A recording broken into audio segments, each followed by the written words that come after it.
abantu bakola mu ntambula ez'olukale babeera ku mwanjo nnyo era aba bodaboda babeera ku muggano gwa kuwerekera abo abeesimbyewo so nga baba emmotoka babeera basaabaza n'okusomba abawagizi babeesimbyewo okuva mu kitundu ekimu okudda mu kirala.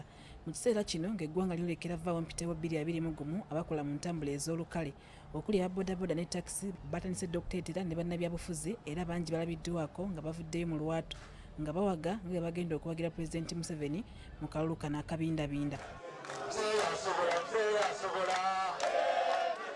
Akulembeddemu enteekateeka yonna eriyo nenakivu bbulu.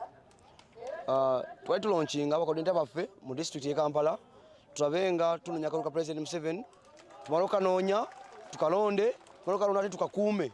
Tetukuma bukuumi kalulu wabula Pulezidenti Museveni tukyamwetaaga mu buyinza era tugenda kunoonya kalulu boda ku boda musaabaze ku musaabaze nyumba ku nyumba era tukakasa nti omuntu yenna anayimirira mu kkubo lyaffe nti tunoonya kalulu ka muzeeyi oyo musekeredde n'amanya ebinaddako.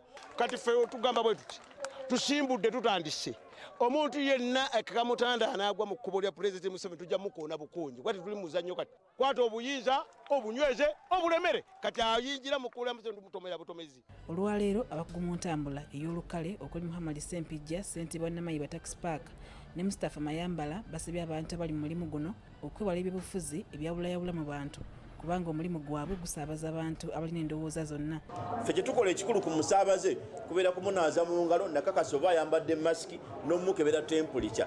Kye tutakola tetumubuuza nti mpozi owagira ki kibiina ki nti oli wa kino oba oli wa kino oba oli wa kino. Twagala obwongo bwa ddereva bubeere ku basaabaze na ku steeringi nabwa gy'abatwala. Tetwagala ddereva yeegatte mu mboozi yonna okuggyako amawulire ku leediyo agagawulire. Buli munnabyabufuzi yenna oba buli muntu yenna anoonyeza munnabyabufuzi obuwagizi ensonga agikwate n'obukkakkamu kwogera bulungi n'abantu kubannyonnyola kyekigenda okuleeta obuwanguzi obw'omuggundu ate obw'amaanyi obutaliiko bbala lyonna.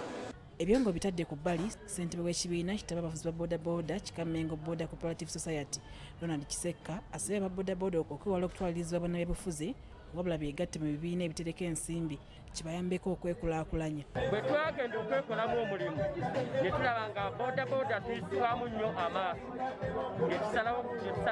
netusalawo ne twekwata wamu ne tugenda nga tugenda tuyisa ekigambo kya bodaboda tubeere ekintu kimu. Abavuzi ba bodaboda bagamba nti ng'oggyeko ebyobufuzi bazze basanga okusomozebwa okw'enjawulo era balaze okutya olw'omuwendo gwa bannaabwe abattibwa abakyala kimpadde saako n'abakwatibwa ebitongole ebikuuma ddembe ekibaviiriddeko okwenyiwa omulimu gwabwe. Ebizibu ebisanze ku bodaboda bisanze bingi. Ennyondo eyikiridde batuba ennyondo ate mu biseera bya covid bino omukulembeze yalibadde atusiramu ekubanga tuwulira tusisaawo emu. Wano munnamateeka David Mayinja wasinzidde n'akuba abavuzi ba bodaboda enkata n'ebintu ebinaabayamba okwegubako obwavu nga ku bino kubaddeko ne pikipiki. Naye kuwa bodaboda avuga piki mu mpewo n'ayisibwa bubi kintu kiba kinene nnyo era alabira ddala ng'ayisibwa bubi kyova olaba nti batuuse okwekolako n'obulabe bo bennyini ng'ensi emulemeredde n'agamba waakirikanejjemu singa talaba kyakolera akubwa empewo akubwa enkuba obulamu bwe buli mu matigga.